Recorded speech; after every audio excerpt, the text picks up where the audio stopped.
I'm in my car and I'm on my break, and I just had to make a video blog and talk about this because my mind is just spinning over this shit. I cannot believe how fucking Trump was talking down to the prime minister of the Ukraine.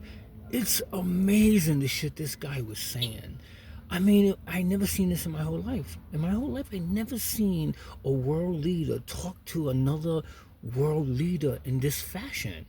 I mean, it's like no words can describe my utter disgust and my just like, oh my god, it's just, it just falls into the pit of your stomach, man.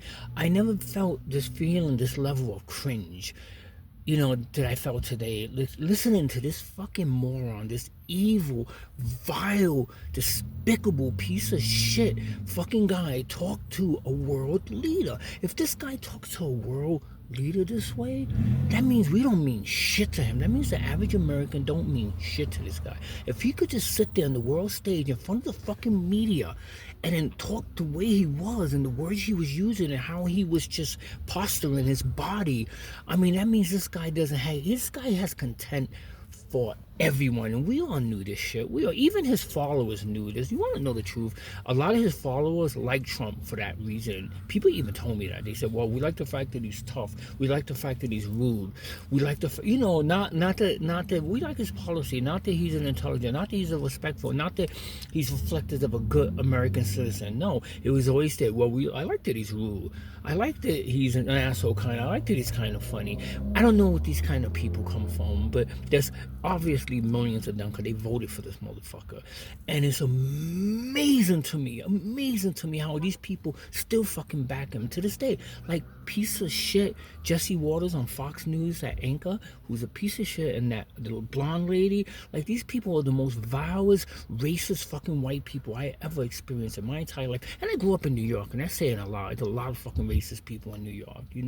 And these fuck faces are just the top of the cream of the crop. I don't know what you want to call them, but these people are vile and they really fucking bad people. Really. And you know why? You have to ask yourself, where did these people come from? These people always been around. They just didn't have the balls and the guts, and they didn't have the platform to actually be racist and to be out in the open, because there was laws against that. But now all those laws are being diminished and being dismantled because we have a fascist government right now, this in power right now. So now those laws don't apply to those people anymore. So those people are becoming more emboldened. They're becoming more racist and more despicable, and it's almost like a good thing now for these people to be that way. And JB Vance, who's a fucking, I need to come up with some like clever words to describe these people, because I can't call them vile anymore. I can't call them toxic, because these people are so much more than that. These people are in a class of them or their own.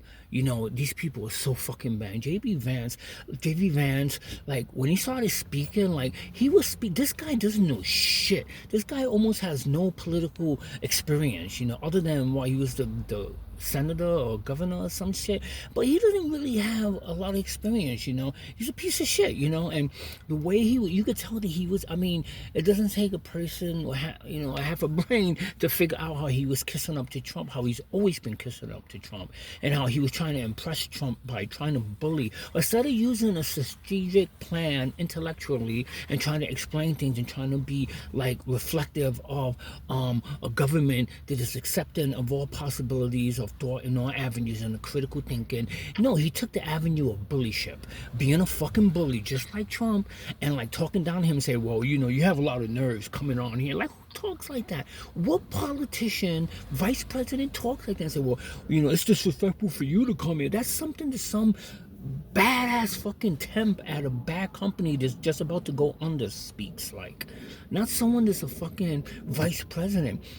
And you could tell that he was pandering. Trump, you could kind of see it a mile away, because he's not a smart guy. Trump is not a smart guy. None of those Republicans are smart people. They came in through the back door. That's how they got, into political power and everything. But these people are just obviously not smart people, because if you're a smart person, you won't use the route of disrespect. You won't use the route of bullying. We all know the bullies are fucking stupid, because they use power and strength in order to overcome people who are weaker to them. That's what bullies do, and that's what we have right now. We have a bully fucking president. We have a horrible piece of shit president.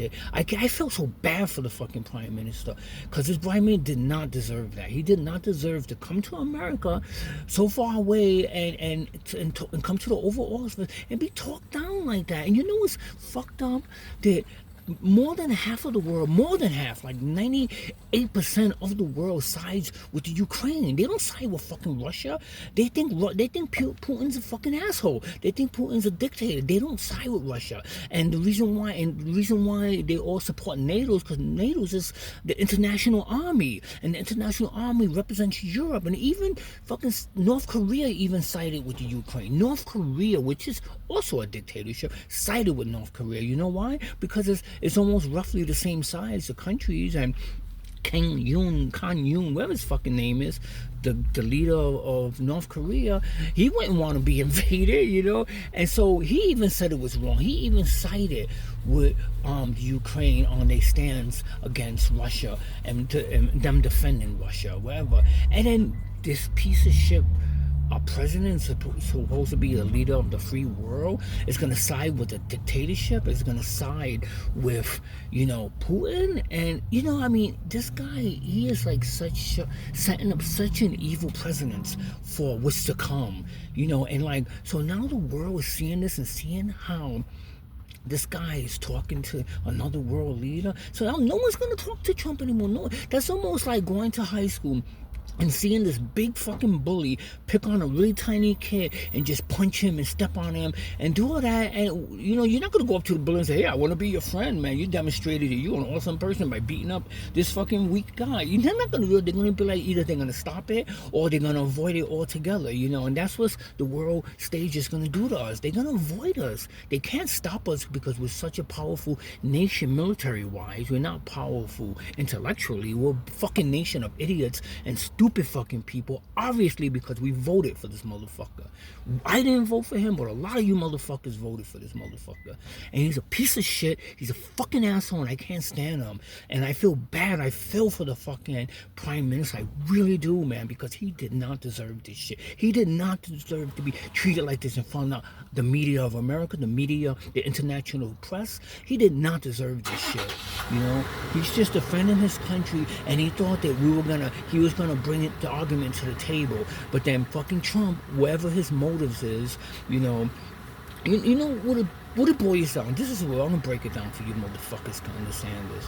So basically, Trump wants to be a dictator and a leader forever. He doesn't want until he dies, and then he wants to give the power to his kids.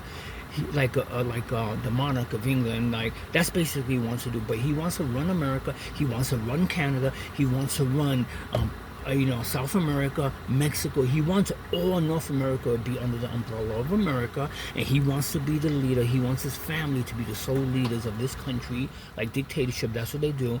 And he wants Russia to control Europe and all of Europe, and he wants China to control all of Asia. That means the whole of Asia will be under the banner of Pyongyang, whatever his fucking name is, and then you will have 3 world leaders that will control the whole world. That's basically Trump's endgame, and you just see it unfolding in the fucking daily. And the Republicans, they want power in that administration, just like the Aristotle, whatever you call them,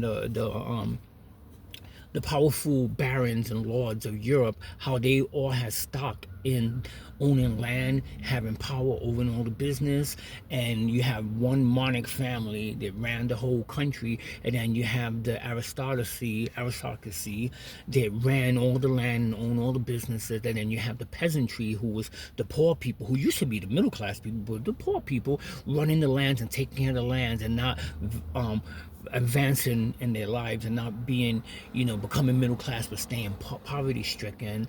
And then while the barons, which are equivalent to the authoritarian fucking billionaires now, and they stay in power, while the poor just remain poor, and the barons and the lords and the aristocracy stays powerful. That's basically what's happening in this country. Slowly but surely it's happening, and this is what the end game is, you know. And so that's why Trump is siding with Putin, because he wants him to destroy NATO's. He doesn't want the United Nations. He has no no power to do that, even though we are the biggest army in NATO's.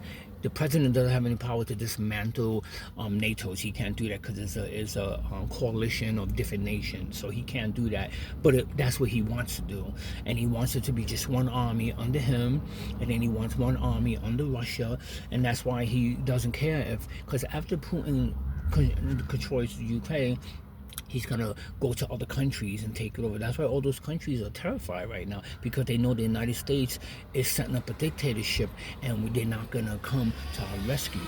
What it means to be in a democracy, in a free country, is for us to make sure there's no dictatorship. And that's what it means really to be the leaders of a democratic society, is that we make sure that no one's going to rise and it's become a leader. And that's, ever since Hitler, we vowed that would never happen again. But now that's out the door, because now, with the other day what Trump said, he's like, they mentioned France or they mentioned Germany or something, and then the politics in Germany, he goes, well, who cares about Germany?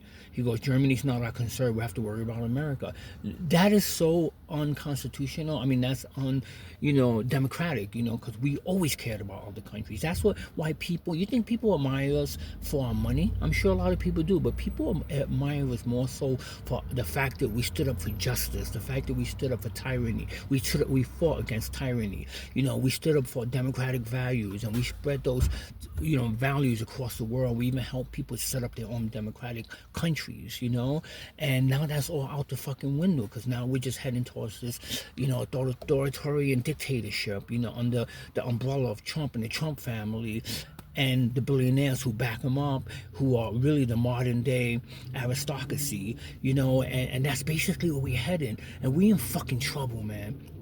The way this guy talked to this man was despicable. It was so fucking bad. That's all I have to say, and we in fucking trouble if this shit continues to happen.